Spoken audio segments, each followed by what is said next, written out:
माननीय मंच और सम्माननीय सदन, हर जगह इतना ही नहीं महका करते दोस्तों, कभी कभी शख्सियत भी महक जाया करती है। आज मैं आपको ऐसी ही महकती हुई शख्सियत की कहानी सुनाने जा रही हूँ। बुलंद नाम के एक छोटे से गांव में ईश्वर भाई और दमयंती बेन के घर एक प्यारी सी बेटी का जन्म हुआ। अपनी मासूमियत से सबका मन मोह लेने वाली इस गुड़िया का नाम माता ने रखा मोहना।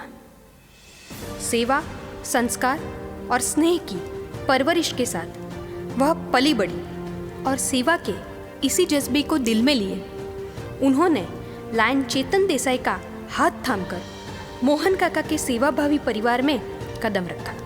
एक सफल गृहिणी का किरदार निभाने के साथ साथ वह समाज सेवा से भी जुड़ी और परिवार की सेवा परंपरा को आगे बढ़ाया और कितने ही घरों में खुशियों के उजाले भरे। इसी राह पर चलते चलते साल 2017 में एक मोड़ पर उनकी भेंट लायनिज्म से हुई और वह उसे दिल दे बैठी। Lions club of Surat city light के माध्यम से उन्होंने लायनवाद में पदार्पण किया और हमारे डिस्ट्रिक्ट की क्षितिज पे उम्मीद की एक नई किरण का उदय हुआ, जिसका नाम था लायन मोना देसाई। जी हाँ दोस्तों, उसी मन मोह लेने वाली खूबियों के साथ मोहना अब मोना बन चुकी थी। साल 2017-18 में प्रेसिडेंट बनकर उन्होंने 365 दिन अद्वितीय सेवा कार्य किए और पार एक्सीलेंस एवं बेस्ट इमेज बिल्डिंग के डिस्ट्रिक्ट अवार्ड लिए। यह नई प्रेसिडेंट पहले ही साल में मल्टीपल से रनर अप का अवार्ड भी ले आई। सफर में आगे बढ़ते हुए वह जोन चेयरपर्सन बनी और कुछ अलग सा करते हुए अपनी जोन सोशल मिलन में उन्होंने पुलवामा के शहीदों के लिए फंड एकत्रित किया। अब किरदार मिला रीजन चेयरपर्सन का और डिस्ट्रिक्ट को एक अनोखे अंदाज वाली रीजन कॉन्फ्रेंस महक देखने को मिली, जहां उनकी अपनी सूझबूझ और वहीवटिक कार्यक्षमता की झलक सबको दिखी। लेकिन स्टारडम तब मिला जब वह 2 साल तक जीएसटी डिस्ट्रिक्ट कोऑर्डिनेटर बनी, जो कि उनका अपना फेवरेट कप ऑफ टी था, उनका अपना पैशन था। बस जुट गई वह सेवा कार्यों में। उनकी लीडरशिप में क्लबों ने अद्भुत सेवा कार्य किए। उन्होंने खुद भी कार्य किए, लेकिन एक माइलस्टोन तब आया जब उनकी लीडरशिप में डिस्ट्रिक्ट के इतिहास में पहली बार theme based spot service activity हुई और लायंस कैंसर डिटेक्शन हॉस्पिटल के लिए 2.25 करोड़ की समृद्ध धनराशि एकत्रित हुई। सेवा के प्रति उनके समर्पण को देखते हुए मोना जी को लायनों ने बड़े ही प्यार के साथ सेवा मूर्ति का बिरुद दिया। इसके साथ साथ मोना जी में नेतृत्व विकास भी हुआ और एक डेडिकेटेड, डिटरमाइंड और डायनामिक लायन मोना देसाई का व्यक्तित्व उभर कर सबके सामने आया। अब आया कहानी में ट्विस्ट।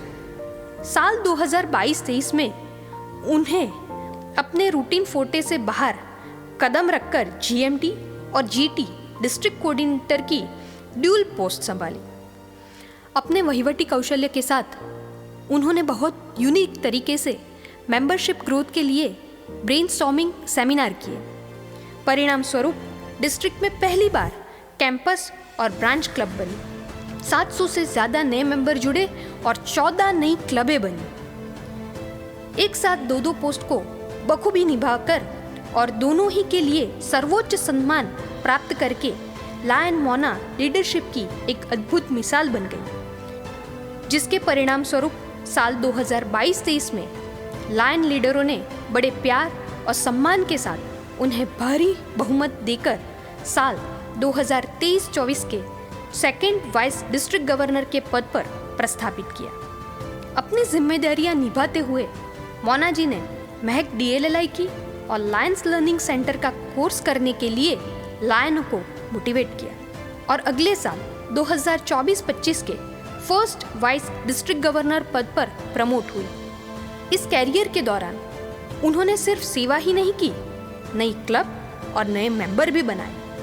लीडरशिप की हर इंस्टीट्यूट में हिस्सा लिया, पीएमजेएफ बनी और इतने उत्कृष्ट कार्य को अवार्ड के आशीर्वाद ना मिले यह तो संभव ही नहीं। अपनी गोल्डन कैरियर के हर मुकाम पे उन्होंने बेस्ट अवार्ड्स और कई सारे मेडल्स हासिल किए। लायनिज्म के साथ साथ दूसरे सोशल इन्वॉल्वमेंट के जरिए भी उन्होंने सेवा के लिए सर्वोच्च पुरस्कार दादा साहेब फाड़के अवार्ड, सेवा गुरु अवार्ड, कोरोना योद्धा, नारी रत्न जैसे कई अवार्ड्स प्राप्त किए हैं। इन 8 सालों में मोना जी ने सिर्फ अपना कार्यभार ही नहीं संभाला, लायनिज्म को जिया है।